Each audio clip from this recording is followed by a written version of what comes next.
Hi friends, so ఈ విధంగా చాలా సింపుల్గానైతే మీ ఫోటోని కూడా ఇన్‌షాట్‌లో క్రియేట్ చేసుకోవచ్చు.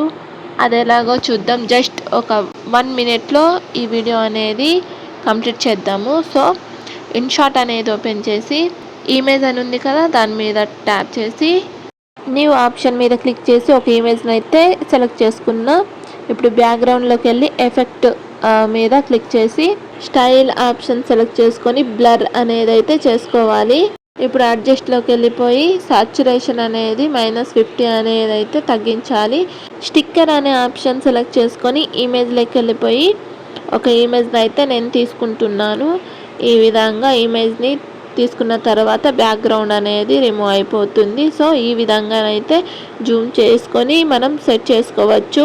మనకు ఎంత కావాలో అంత అయితే ఈ విధంగా సెట్ చేసుకోవచ్చు చాలా ఈజీగా. ఇప్పుడు డౌన్లోడ్ అయితే చేసుకుంటున్నాను.